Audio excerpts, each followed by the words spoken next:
ரீசெண்டாக அண்ணா நகருக்கு இந்த அல்மசார் ரெஸ்டாரண்ட் தான் வந்தோம். ஏன்டா இந்த ரெஸ்டாரண்ட் குறிப்பிட்டு வந்தீங்கன்னா, இந்த ரெஸ்டாரண்ட்டுக்கு கூகுள் ரேட்டிங் 4.4 கொடுத்துருந்தாங்க. சரி ட்ரை பண்ணிட்டு உள்ளே போய்ட்டு ஆம்பியன்ஸ் செம்ம நீட்டாக இருந்துச்சு. உள்ளே போனேன் நான் ஃபஸ்ட்டு ஆன் பண்ணுறது ஒரு நான்வெஜ் பிளேட்டை தான் ஆர்டர் போட்டோம். இதில் மட்டன் சீக்கு, சிக்கன் சீக்கு, மட்டன் கபாப்பு, மட்டன் டிக்கா, அப்புறம் ஒரு ஃபிஷ் டிக்கா வந்துச்சு. இது எல்லாத்தையும் ஒரு பிளேட்டில் வச்சு கொடுத்தாங்க. நம்ம பிளேட்டுக்கு தள்ளிட்டு ஃபஸ்ட்டு சிக்கன் டிக்கா தான் ட்ரை பண்ணேன்.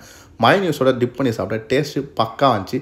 இந்த பிளேட்டிலே ஒரு மஸ்ட்டு ட்ரைனா அந்த ஃபிஷ் டிக்கா தான் சொல்லுவேன். ஏன்னா ஃபிஷ்ஷு வந்து ஒரு சிக்கன் மீட்டு மாதிரி இருந்தது. நல்லா சாஃப்டாக இருந்துச்சு. சிக்கன் கூட சொல்ல முடியாது, ஒரு மட்டன் பீஸு மாதிரி இருந்தது. வீச்சு ஸ்மெல் கூட அடிக்கல. அந்த மயோனெல்லாம் டிப் பண்ணி சாப்பிட்டு வேறு லெவல் டேஸ்ட்டு.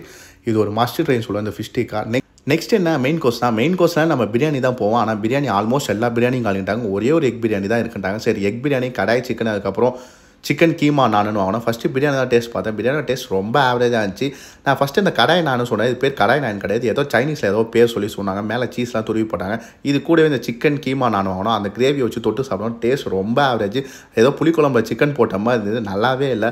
சாப்பிட்டுட்டு நெக்ஸ்ட்டு மறுபடியும் டிக்காக்கே போய்ட்டோம். அந்த டிக்கா வந்து வேறு லெவல் டேஸ்ட்டு. ஓன்னு சொல்லுவோம். அதுக்கேற்ற மாதிரியே பில்லு ஓன்னு வந்துச்சு. 3 பேருக்கு 2000 ரூபாய்க்கு மேலே வந்துச்சு. பில்லை பே பண்ணி நாங்கள் கிளம்பிட்டோம். உங்களை இன்னொரு சந்திக்கிறேன். டட்டா.